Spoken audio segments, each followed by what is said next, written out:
bahwa itu aneh, bencong. Saya merasa semakin aneh. Bukan salahku kamu nggak suka cewek. Aku nggak suka perempuan. Sejak musim keempat, banyak yang mulai curiga tentang preferensi Will. Tapi ternyata kita semua benar-benar buta karena sejak musim pertama sudah ada tanda-tandanya. Sudah sangat jelas kalau dia nggak suka sama perempuan. Dan yang paling mengejutkan, Jonathan dan Joyce sudah tahu lebih dulu sebelum yang lain. Jadi saya pun memutuskan untuk menonton seluruh serial Stranger Things. Untuk mencari petunjuk ketertarikan Will sebelum ia mengungkapkan, siapkan diri karena video ini seru. Petunjuk pertama tentang preferensi Will muncul di episode pertama musim 1.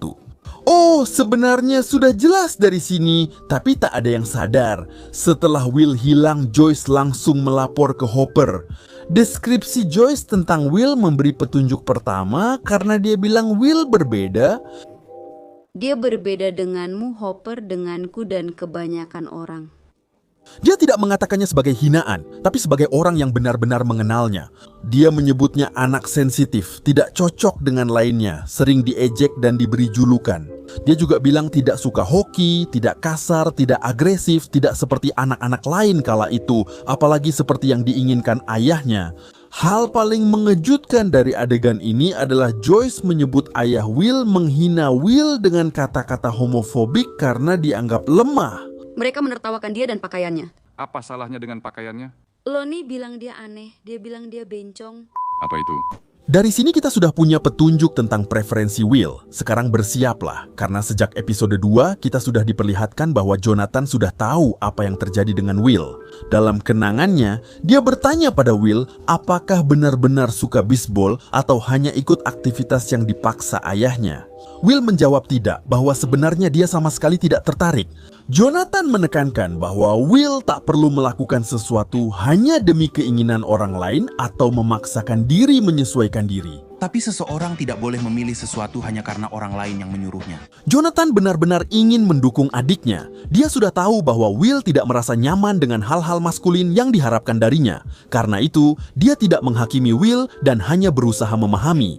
Hal ini akan terus terulang sepanjang seri, terutama di episode 4 musim pertama. Setelah upacara, semua orang berpamitan pada Will.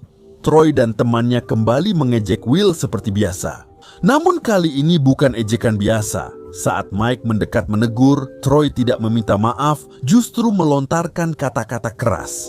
Dia bilang sekarang Will sudah berada di negeri para peri. Apa yang harus aku lakukan? Will kini di negeri peri. Mereka mengusiknya dengan kata-kata terkait perempuan dan gay. Cara orang-orang di kota seperti Hawkins menandai seseorang yang berbeda. Mereka melakukannya dengan kasar dan tidak sopan. Ini membuat kita sangat jelas bahwa Will sudah dipandang seperti itu bahkan sebelum dia menghilang. Di musim kedua, sejak episode pertama, Will tidak hanya dipandang berbeda, dia sendiri mulai mempercayainya. Ada adegan kunci saat Jonathan masuk kamar dan tahu di sekolah dia dijuluki anak zombie.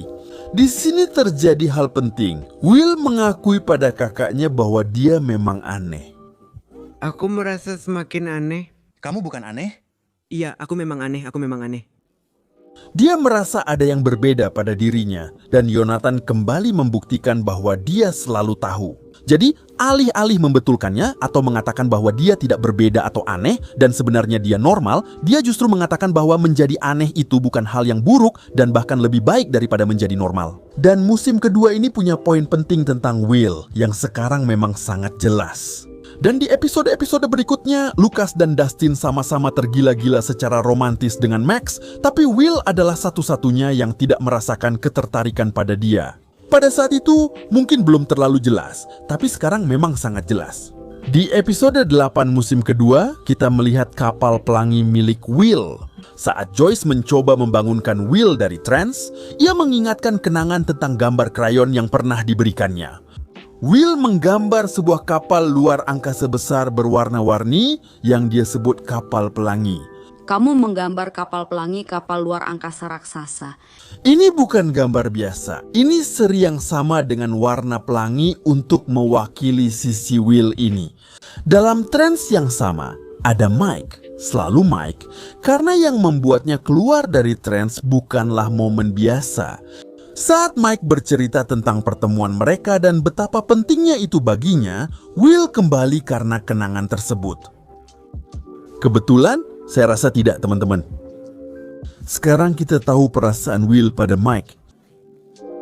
Di akhir musim kedua, saat pesta dansa, Will mencoba menyesuaikan diri. Dia berdansa dengan gadis itu, tapi tampak tidak nyaman seolah terpaksa berpura-pura. Sebaliknya, kalau kalian perhatikan anak-anak laki-laki lainnya, mereka semua benar-benar menikmati pesta dansa itu bersama para gadis. Lucas dan Max berciuman, begitu pula Mike dan Vance, sementara Will hanya menari seperti robot dengan gadis itu. Di musim ketiga, mereka lupa bersikap halus dan langsung menonjolkan rasa sakit serta drama. Mereka ingin lebih tahu perasaan Will. Di episode pertama musim ketiga, setelah Yonatan keluar penuh ciuman dari Nancy, Joyce menggoda Will soal jatuh cinta. Namun Will bilang ia tak akan pernah jatuh cinta. Aku takkan jatuh cinta. Dan dia mengatakan itu karena pada saat ini, Mike hanya menghabiskan waktu bersama Eleven. Sudah tidak ada cara lagi bagi Will untuk bersama orang yang dia sukai. Selain itu, teman-teman Will mulai kehilangan minat bermain Dungeons dan Dragons, membuat Will merasa tersisih. Dan ketika Will menghancurkan Kastil Byers, itu bukan hanya karena ngambek, tapi karena dia merasa Mike meninggalkannya demi Eleven. Itu mencerminkan hati Will yang sekarang hancur, bukan karena dia masih anak-anak. Sejak musim pertama, Mike dan Will sudah terlihat sebagai sahabat terbaik. Mike selalu mendukung dan paling peduli pada barang-barang Will. Kalau menurut saya, Will jadi sangat bingung dengan cara Mike memperlakukannya, karena Will sudah melihat Mike sebagai lebih dari sekadar teman. Ketika Eleven datang, perhatian Mike pada Will langsung hilang. Dan di episode 3 musim ketiga, Mike mengucapkan kalimat yang benar-benar menghancurkan hati Will. Setelah Will marah karena teman-temannya lebih memperhatikan pacar mereka, dia lari keluar dan Mike mengejarnya. Di tengah kemarahannya, Mike mengatakan pada Will bahwa bukan salahnya jika Will tidak suka cewek. Bukan salahku kamu tidak suka cewek. Setelah pertengkaran itu, Will mulai menerima bahwa Mike tidak menginginkannya seperti yang ia kira dan tidak ada kesempatan bersamanya. Kita diberi pemahaman bahwa karakter dalam serial itu tampaknya sudah curiga pada apa yang terjadi pada Will. Tapi entah karena alasan apa, mereka tidak mau menerimanya.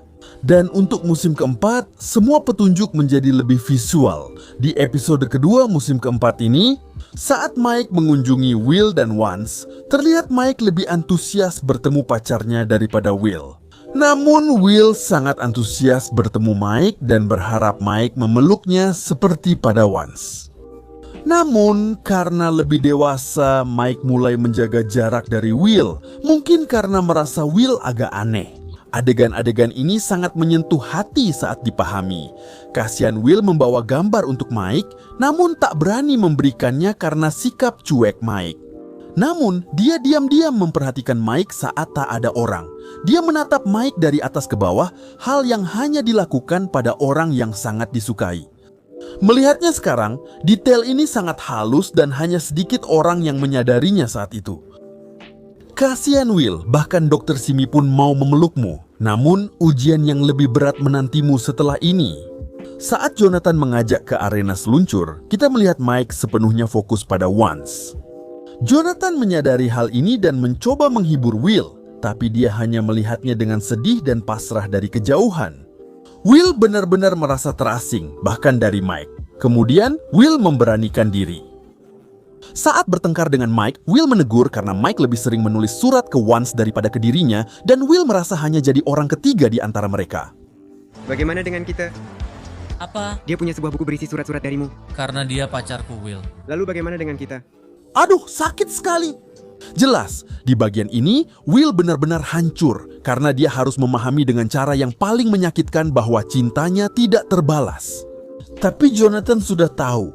Dia tahu Will jatuh cinta pada Mike karena lewat adegan-adegan ini terlihat dia sangat memahami dinamika ini.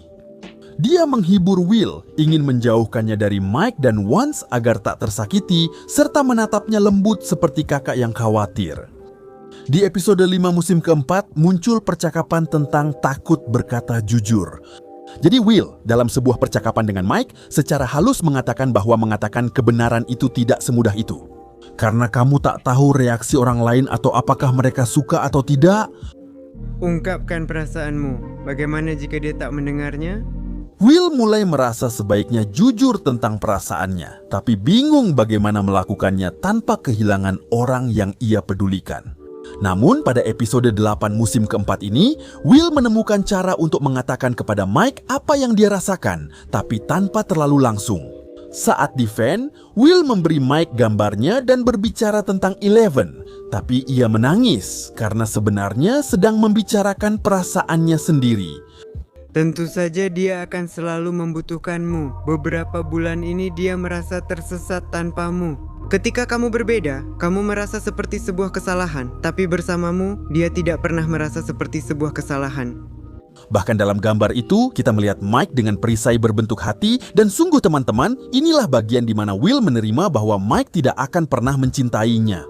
Sepanjang percakapan, Jonathan sadar adiknya sangat menderita karena Mike. Karena itu, di episode terakhir saat Mike dan Vance makan pizza di pizzeria, Will menatap mereka dari kejauhan dengan sedih. Jonathan mendukungnya, berjanji takkan pernah meninggalkan Will dan akan selalu ada karena dia selalu memahami Will. Di musim kelima, Will tampak sangat akrab dengan Robin.